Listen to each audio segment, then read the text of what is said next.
2442ක් ගියපුවාම ලැබෙන වෙසක් පුර 15ක් පොහොය දවසේදී මුළු ලංකාව පුරාම වැඩ සිටින සියලුම සර්වක්ඛ ධාතුන් වහන්සේලා අසදෘශ වූයේ අනුරාධපුර සුද්ධ නගරයේ පිහිටලා තිබෙන රුවන්වැලි මහා සෑයේ ගර්භය තුලට වැඩම කරනවා.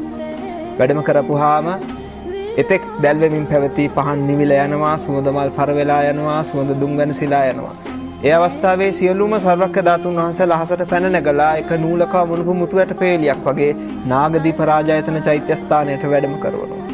වැඩම කරපුවාම එතෙක් කල චූලෝදර මහෝදර ඒ නාරජවරු බුදුරජාණන් වහන්සේට පූජා කරපු ඒ මණික් පුටුව පොළවයට වැඩ හිටිනවා. ඒ මණික් පුටුව අහසට පැන නැගුණාම මේ මණික් පුටුව මත සියලු සර්වක්ඛ ධාතුන් වහන්සේලා තැන්පත් වෙනවා. සියලුම සර්වක්ඛ ධාතුන් වහන්සේලා සහිත මේ මණික් පුටුව දිව්‍ය නාගයන්ගේ මහත් වූ පුද සත්කාර විඳිමින් සියලුම බෝධිසත්වරුන්ගේ අපරාජිත ආසනයේ පිහිටන සුද්ධ භූමිය වන බුද්ධගයා මහා බෝධි මූලයට වැඩම කරනවා. ඒ අවස්ථාවේදී එතෙක් පොළොවට තැන්පත් වෙලා තිබිච්ච තුදු ශ්‍රියං උසති වජිරාසනය සියලුම බෝධිසත්වරුන් ලෞතර සම්මා සම්බෝධියට පැමිණෙනේ ශුද්ධ වූ ස්ථානයේ පිහිටනේ වජිරාසනය පොළොව පලාගෙන පැන නැගුණාම සියලුම සර්වක්ඛ ධාතුන් වහන්සේලා මත තැන්පත් වෙනවා.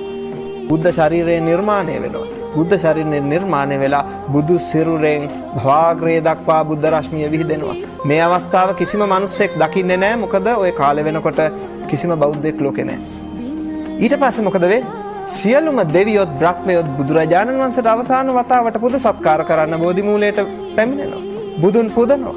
අනන්ත බුදු ගුණ ගයමින් බුදුරජාණන් වහන්සේට ස්තුති ගායනා කරමින් බුද්ධ වන්දනාව වේදෙනවා. ඒ අවස්ථාවේදී දෙවියොත් බ්‍රහ්මයොත් බුදුන් වැඳ අවසන් වුණාම බුදු සිරුරට ගිනි දැල් ඇවිලිලා දෙහ ආදාහන වෙලා අලුවත් දැලිවත් ඉතිරි වෙන්නේ කිසිම ධාතුන් වහන්සේ නමක් ඉතිරි වෙන්නේ නැහැ අබෑටයක් තරම්වත්. ජය ශ්‍රී මහා බෝධි අතුරුදහන් වෙනවා. බුදුරජාණන් වහන්සේ වෙනුවෙන් හදලා තියෙන සියලුම ප්‍රතිමා වහන්සේලා අතුරුදහන් වෙලා යනවා. බුද්ධ ශූන්‍ය කාලයක් එනවා. බුද්ධ කියන ශුද්ධ වචනේ පවා අහන්න නොලැබෙන කාලයක් එනවා. තව වසර 2442ක් පමණ ගත වුණාම ලැබෙන වෙසක් පොය දවසේ මේ සිද්ධිය සිද්ධ වෙන්නේ. එතකොට බෞද්ධයෝ නෑ. අන්න ඒකෙන් මතක තබාගත යුතු දෙයක් තියෙනවා. මේ පිම්බිමේ මේ ශාසනය තව වසර 2000 ගණනක් පවතින බව.